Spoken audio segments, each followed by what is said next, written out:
네, 안양시 동안구갑 국회의원 민병덕입니다. 우리 민생의 핵심이 금리입니다. 금리 관련해서 좀 말씀드릴게요. 금융위원장님, 예. 금리가 어떻게 산정되는지 알죠? 기준금리 플러스 가산금리 마이너스 우대금리. 예. 가산금리가 은행에서 결정하는 건데 거기에 목표 이익률, 그다음에 리스크 비용 이런 게 다 있습니다. 근데 여기에 법적 비용이라는 게 들어갑니다. 예. 이 법적 비용에 있는 것들이 문제여서 말씀드리는데요. 지급준비금과 예금보험료 누구를 위한 제도입니까? 예금자 보호를 위한 예. 거죠. 예. 근데 이것이 다 대출자들에게 덤터기를 씌웠다는 것에 대해서 지적을 했고 바뀌었습니다.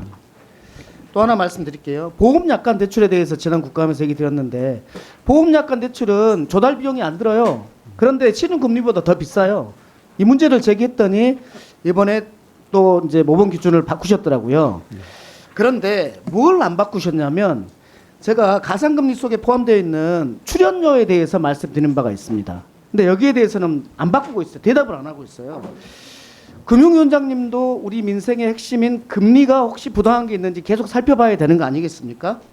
그래서 제가 최근에 통계를 보니까 중소기업과 소상공인들이 은행에 납부하는, 그래서 은행이 출연료로 내는 것이 연간 1.3조예요.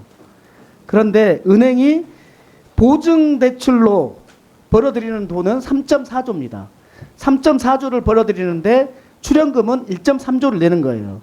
그런데 그 1.3조의 출연금을 대출자들에게 다 전가시킨다는 거예요.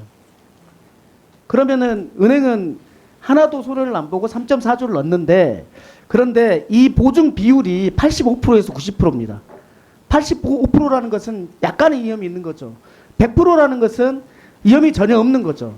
은행 입장에서는 위험이 아주 적거나 아주 없는 이런 것에서 3.4조를 벌면서 그 출연료 1.2조조차도 대출자들에게 다 물린다는 겁니다. 그래서 이 부분에 대해서는 다시 검토가 필요하다라고 말씀드리니까 한번 검토해 주시겠습니까?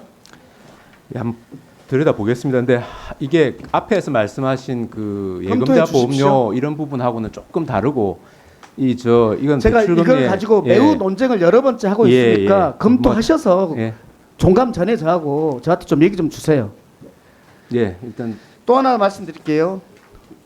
중도 상환 수수료 대출일로부터 3년 이내에 갚을 때 나오는 거죠. 예. 여기에 대해서도 지난 국감에서 지적을 했습니다. 그랬더니 최소한의 실질 비용만 부담하도록 감독 규정을 바꾸셨더라고요. 예. 잘하신 거고요. 근데 여기에서 그 항목이 기존에 비해서 항목이 빠진 겁니까? 계산 내용이 빠진 겁니까?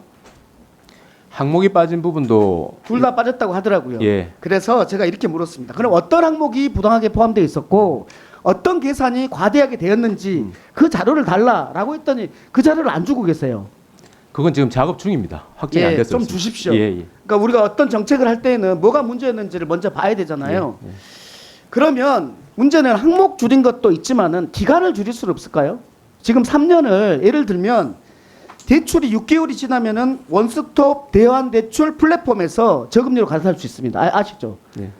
그러면은 6개월로 줄이면 훨씬 더 많은 사람들이 이걸 이용할 수 있지 않겠어요? 근데 그 문제는 고민을 해봤는데요. 이게 아까 말씀드린 대로 중도상환 수술을 실비용으로 그 반영을 하라는 건데 이게 이 기간이 줄면은 그 비용이 올라가는 측면이 있습니다. 아니, 물론 예. 그렇기 때문에 오히려 그게 어느 것이 나온 건지 한번 봐야 돼요. 그런데 예. 이제 생각을 한번 해보시고 국감 종감 작가님 저한테 답을 주시라는 거예요. 예. 그런 6개월이라는 근거가 있을 수 있단 말이에요. 그리고 마지막으로는 제가 이번에 정책 모기지에 대해서는 중도상환 수수료는 면제하자라는 법안을 냈습니다. 그래서 이걸 통해서 시중은행의 동참을 좀 유도해 보자라는 거 했으니까 긍정적으로 좀 생각을 해주시라 말씀드리고요. 마지막으로 불법 사금융이 줄어들지 않고 있다고 금융위도 발표를 했어요. 9월 11일 날. 예.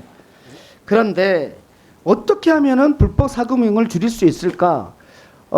경찰이 많이 잡고 많이 기소하고 법원에서 높게 때리고 그러면 줄어들 수 있을까요? 저는 불법 사금융을 줄이는 방법은 불법 사금융업자들에게 경제적 이익을 없애야 된다라고 생각을 합니다.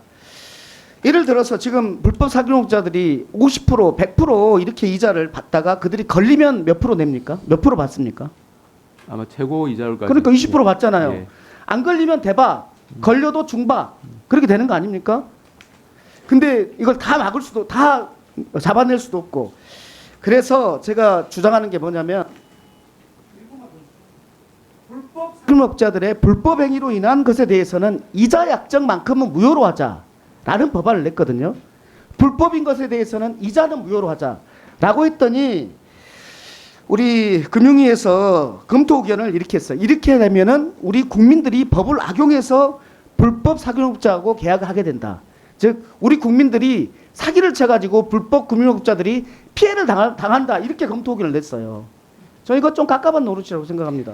근데 그거는 언제 저희 이 의견을 들으셨는지 모르겠습니다만 저희들이 방안을 이번에 발표할 때 그 이 정말 악질적인 이런 부분에 대해서는 예, 인신매매나 이런 거에 대해서는 그렇게 없애자고 그렇게, 하는 게 나왔는데 그렇게 했습니다. 그래서 제안을 한번 드려볼 예. 거예요.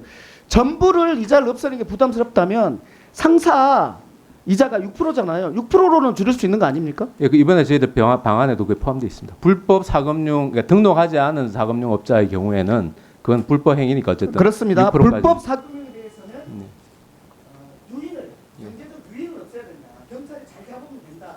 이 방법으로는 안 된다는 네. 말씀드리면서 그 부분에 대해서 전향적으로 검토해 주시라는 말씀드리고 농감 전까지 해주시죠. 예, 알겠습니다. 네, 수고하셨습니다. 다음은 존경하는 박상혁 의원님 질의해 주십시오.